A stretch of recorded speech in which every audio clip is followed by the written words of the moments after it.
Hello दोस्तों, मैं पुनीत उमराव आपका उमराव एकेडमी में हार्दिक स्वागत करता हूं। ये हमारी प्रैक्टिस क्लास थी पर्यावरण की केवीएस के लिए, जिसमें हमने 3 क्लासें पढ़ चुकी हैं। 3 क्लासें जो पढ़ चुके हैं उसी का प्रैक्टिस है, किस तरीके से क्वेश्चन पूछते हैं और कौन कौन से क्वेश्चन पूछे गए हैं उनके बारे में हम आज समझेंगे और जानेंगे। पहला क्वेश्चन हमारा दिया गया है, निम्नलिखित में से किसके पास स्थलीय परितंत्र में सबसे बड़ी संख्या है। तो कल जब मैंने पढ़ाया था कि जब कोई भी पिरामिड बनता था तो मैंने कहा था उत्पादक की संख्या हमेशा कैसी होनी चाहिए, अधिक होनी चाहिए। जब उत्पादक की संख्या अधिक होगी तभी हमारा पिरामिड क्या होगा, स्थायी होगा, अन्यथा अस्थायी हो जाएगा। तो वही क्वेश्चन कह रहा है, निम्नलिखित में से किसके पास स्थलीय परितंत्र में सबसे बड़ी संख्या है। ऑप्शन नंबर ए कह रहा है अपघटक, दूसरा कह रहा है उत्पादक, फिर कह रहा है प्राथमिक उपभोक्ता। तो हमारा मैंने कल बताया था कि उत्पादक की संख्या कैसी होनी चाहिए, सबसे ज्यादा होनी चाहिए, तभी तभी हमारे अन्य जो उपभोक्ता हैं, प्राथमिक उपभोक्ता, द्वितीय उपभोक्ता, तृतीय उपभोक्ता, वो जब तक उत्पादक नहीं होगा तब तक श्रेणीकरण जो है हमारा क्या हो गया। अगर उत्पादक नहीं होगा तो जो श्रेणी है वो क्या हो जाएगी, डिस्ट्रॉयड हो जाएगी, नष्ट हो जाएगी, और हमारा जो पिरामिड है वो क्या हो जाएगा, अस्थायी हो जाएगा। इसलिए हमारा पहला ऑप्शन कौन सा होगा, बी वाला ऑप्शन क्या होगा, करेक्ट होगा। निम्नलिखित में किसके पास स्थलीय परितंत्र में सबसे बड़ी संख्या है, तो आपका ऑप्शन नंबर बी होगा, उत्पादक की सबसे बड़ी संख्या होती है। दूसरा कह रहा है पारिस्थितिकी शब्द का प्रतिपादन किसने किया था। यह मैंने आपको लिखाया था कि पारिस्थितिकी शब्द का प्रतिपादन किसने किया था। पारिस्थितिकी तंत्र का किया था किसी ने, एजी टॉन्सले ने, लेकिन पारिस्थितिकी शब्द की बात कर रहा है, पारिस्थितिकी तंत्र की बात करता तब हम एजी टॉन्सले लगाते। पारिस्थितिकी शब्द की बात कर रहा है, इसलिए हमारा ऑप्शन कौन होगा, अर्नेस्ट हैकेल। हमारा बी ऑप्शन क्या होगा, करेक्ट होगा। नेक्स्ट नंबर देखेंगे, कह रहा है तृतीय उपभोक्ता कौन है। तृतीय उपभोक्ता वो होता है जो क्या होता है, मांसाहारी होता है और उसे कोई खा नहीं सकता है। तो देखिए हमारा कह रहा है हाथी, हाथी तो हमारा शाकाहारी भी है, तो ये नहीं हो सकता। गैंडा, गैंडा भी शाकाहारी है, ये भी नहीं हो सकता। बाज, बाज जो हमारा है क्या है, ये हमारा ऐसा है कि ये क्या है, दूसरे जानवरों को खा सकता है लेकिन इसको नहीं खाया जा सकता।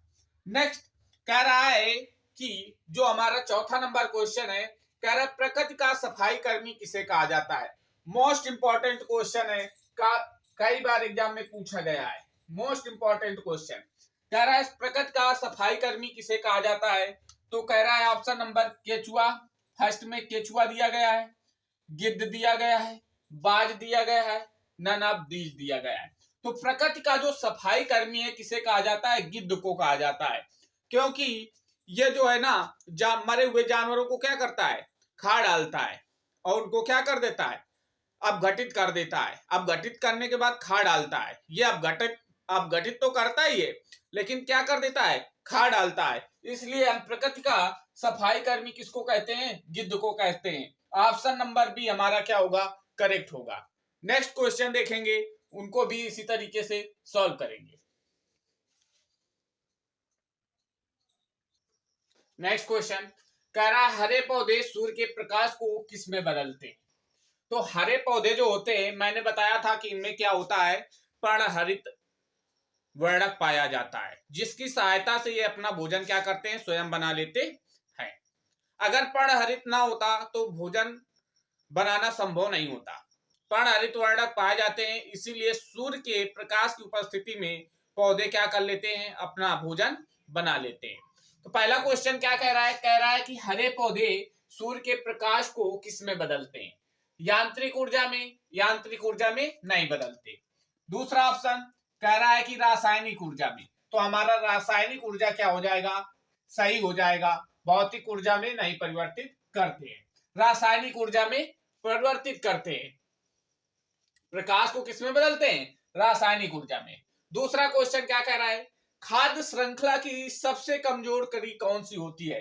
तो कल मैंने बताया था आपको खाद्य श्रृंखला, मैंने बताया था कि जो खाद्य श्रृंखला बनती है तो ये जो पिरामिड होता है तो उसमें पहले कौन होता है? उत्पादक होते हैं, फिर प्राथमिक उपभोक्ता होते हैं, प्राथमिक उपभोक्ता होते हैं, फिर प्राथमिक उपभोक्ता, फिर द्वितीयक उपभोक्ता, फिर तृतीय उपभोक्ता। और तृतीय उपभोक्ता को मैंने ये भी बताया था कि सर्वोच्च उपभोक्ता भी कहा जाता है। तो इसका मतलब जो कह रहा है कमजोर कड़ी होगी, पहले ऊर्जा यहाँ पे थी, जितनी ऊर्जा होगी उसकी 10% यहाँ जाएगी, 10% जो होगा उसका 10% यहाँ जाएगा, और जो 10% होगा उसका 10% ही जाएगा, बाकी 90% क्या होता जाएगा? डिस्ट्रॉयड होता जाएगा। इसका मतलब सबसे कम एनर्जी कहां पहुंचेगी? सर्वोच्च वाली में। सर्वोच्च जो हमारा उपभोक्ता होगा वहां तक ऊर्जा क्या होगी? सबसे कम पहुंचेगी। इसलिए हमारा कह रहा है कमजोर कड़ी कौन सी होगी? तो सबसे कमजोर कड़ी हमारी कौन सी होगी? सर्वोच्च उपभोक्ता वाली होगी। फिर क्वेश्चन नंबर 7 में क्या कह रहा है? नेक्स्ट नंबर में कह रहा है अपघटक में शामिल हैं। मैंने कहा था डिकम्पोजर्स बोलते हैं। अपघटक मैंने बताया था, क्या बताया था? कि जो जटिल कार्बनिक पदार्थों को सरल पदार्थों में क्या कर देते हैं? निम्नीकृत कर देते हैं, तोड़ देते हैं। उन्हें हम क्या बोलते हैं? डिकम्पोजर्स बोलते हैं या अपघटक बोलते हैं। और मैंने एग्जाम्पल में लिखाया था कि जीवाणु और कुछ प्रोटोजोएन होते हैं या कवक होते हैं। मैंने यही तो लिखाया था। तो देखिए ऑप्शन में क्या दिया गया है? ऑप्शन ए में दिया गया है जीवाणु, और ऑप्शन बी में दिया गया है कवक, और ऑप्शन सी में दिया गया है ए और बी। इसका मतलब कि ए बी ऑप्शन करेक्ट है और बी बी ऑप्शन करेक्ट है, लेकिन ये दोनों ऑप्शन क्या हो जाएंगे? गलत हो जाएंगे। ऑप्शन नंबर सी क्या हो जाएगा? करेक्ट हो जाएगा, क्योंकि अपघटक जो होते हैं जीवाणु और कवक दोनों होते हैं, इसीलिए ऑप्शन नंबर हमारा ए सी करेक्ट होगा, क्योंकि इसमें दोनों दिया गया है, ए और बी। अगर एक दिया जाता तो फिर यहाँ पे ए एंड बी नहीं दिया जाता और कुछ दे दिया जाता, फिर हम एक वाले को क्या कर सकते थे? चूज कर सकते थे। नेक्स्ट क्वेश्चन क्या कह रहा है उसको समझेंगे। कह रहा है ट्रॉफिक स्तर किसके द्वारा बनते हैं? तो अब मैंने आपको जब बताया इसमें कि जो ट्रॉपिक स्तर, इनको मैंने बताया था आपको स्तर है, क्या है? ये फर्स्ट स्तर, ये सेकंड स्तर, ये थर्ड स्तर, ये फोर्थ स्तर, यही तो बताया था। तो कह रहा है ट्रॉपिक स्तर किसके माध्यम से बनता है? तो भाई इसमें तो पेड़ पौधे हो जाएंगे, क्योंकि उत्पादक होते हैं हमारे पेड़ पौधे। फिर उसमें क्या होगा? शाकाहारी वाले लोग होंगे प्राथमिक उपभोक्ता में। फिर हमारे क्या होंगे? जो शाकाहारी को खाते होंगे वो। तो मतलब कि पेड़ पौधे जीव जंतु सभी मिलकर जो खाद्य श्रृंखला में हो, किसमें हो? खाद्य श्रृंखला में जो सभी जीव जंतु उपस्थित होंगे उन्हीं के माध्यम से क्या बनती है? हमारी ट्रॉफिक स्तर बनते हैं। तो हमारा ऑप्शन केवल पौधों से बन पाएगा क्या? नहीं बन पाएगा। केवल जानवरों से अगर बनेगा तो फिर वो खाएंगे क्या? इसका मतलब खाद्य श्रृंखला में जुड़े जीव जंतु या पेड़ पौधे, उसके अंतर मतलब खाद्य श्रृंखला में जो जो भी जुड़ेगा वो हमारा क्या बनाएगा? ट्रॉपिक स्तर बनाएगा। तो ऑप्शन नंबर सी जो हमारा होगा क्या होगा? करेक्ट होगा। नेक्स्ट नंबर क्वेश्चन देखेंगे, उसको समझेंगे।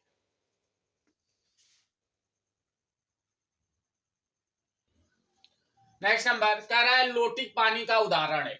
लोटिक और लैंटिक दो प्रकार का पानी होता है। मतलब क्या होता है? जो पानी स्थिर रहता है उसको हम बोलते हैं क्या? लैंटिक। क्या बोलते हैं? लैंटिक। और जो जल बहता रहता है उसको हम बोलते हैं क्या? लोटिक। तो वही पूछ रहा है कि लोटिक पानी का उदाहरण है। तो कह रहा है पहला तालाब, झील, नदी, सागर। कह रहा है इसमें लोटिक पानी का उदाहरण क्या है? तो तालाब में जो पानी है वो क्या हो सकता है? रुका हुआ होता है। और जो झील है उसमें भी पानी रुका हुआ होता है। सागर है, सागर का पानी सागर में ही रहता है, इधर उधर नहीं जाता बह करके। और नदी केवल ऐसी है जो परमानेंट क्या होती रहती है? बहती रहती है। इसीलिए नदी हमारा क्या होगा? लोटिक पानी का उदाहरण होगा। दूसरा नंबर देखेंगे क्वेश्चन में क्या कह रहा है। कह रहा है मृत जीवों को खा जाने वाले जंतुओं को कहा जाता है। मृत जीवों को जो मर जाते हैं तो उनको कह रहा है कि खा जाते हैं जानवर, तो उनको क्या कहा जाता है, ये पूछा जा रहा है। कह रहा है मृत जीवों को खा जाने वाले जंतुओं को कहा जाता है परजीवी। परजीवी तो वो होते हैं जो दूसरों पे क्या करते हैं, निर्भर रहते हैं अपने भोजन के लिए, उसको हम बोलते हैं परजीवी। परजीवी दो प्रकार के मैंने बताए थी, अंता परजीवी और वाय परजीवी। अंता परजीवी क्या थे, एस्केरिस, प्लाज्मोडियम, फीताक्रमी, ये हमारे क्या थे, अंता थे। और वाय में आया था जू, मच्छर, तो वो हमारे क्या थे, वाय परजीवी थे। और अब घटक की बात करें तो अब घटक खा नहीं जाते, उनको क्या कर देते हैं, निम्नीकृत कर देते हैं, छोटे छोटे भागों में क्या कर देते हैं, तोड़ देते हैं, लेकिन खाते नहीं है। तो अब घटक भी गलत हो जाएगा, परजीवी भी घटक हो जाएगा, गलत हो जाएगा। मुर्दाखोर जो होगा वो हमारा क्या होगा, ऑप्शन करेक्ट होगा। नेक्स्ट नंबर में देखिए, कह रहा है गर्मियों में होने वाली पशु डामेर्सी को क्या कहा जाता है। डामेर्सी का मतलब होता है सुप्त अवस्था। मतलब देखा होगा कि जब कभी जैसे सर्दी का समय है तो अब मेढक क्या हो जाते हैं, नीचे हो जाते हैं जमीन के, वो दिखाई नहीं पड़ते हैं, तो इसी को बोलते हैं सुप्तावस्था। मतलब कि अगर कोई ऐसा मौसम हो गया जो उनके अनुकूल नहीं है तो वो लोग जमीन के अंदर चले जाते हैं, फिर जब गर्मी का समय आता है फिर बाहर आते हैं, बरसात के समय फिर बाहर आते हैं। तो उनको कह रहा है कि सर्दियों में, गर्मियों में होने वाले पशु डामेर्सी को क्या कहा जाता है, तो गर्मियों में होने वाले को क्या कहा जाता है, हाइबरनेशन, एस्टिवेशन, छलावरण, नन ऑफ दीज। तो हाइबरनेशन, हाइबरनेशन जो होता है ये सर्दियों में होता है। कहां पे होता है, सर्दियों में। सर्दियों में अगर कोई जानवर नीचे चला जाता है तो उसको हाइबरनेशन बोलते हैं। क्या बोलते हैं, हाइबरनेशन बोलते हैं। और जो एस्टिवेशन होता है ये गर्मियों में, गर्मियों में अगर कोई सुप्तावस्था में जंतु जाता है तो वो एस्टिवेशन कहलाता है। तो हमारा ऑप्शन नंबर बी क्या हो जाएगा, करेक्ट हो जाएगा। तो दोस्तों ये हमारे क्लास थी केवीएस की, कि किस तरीके को क्वेश्चन आपके एग्जाम में पूछे जाते हैं, आप इससे अनुभव लगा सकते हैं। ये प्रीवियस ईयर में आए हुए क्वेश्चन है और कुछ आपसे के जो सिलेबस से पढ़ाए हुए क्वेश्चन है वो है। नेक्स्ट डे नेक्स्ट क्वेश्चन के साथ मैं आपके सामने उपस्थित होऊंगा। Thank you. क्लास कैसी लगी कमेंट के माध्यम से बता सकते हैं।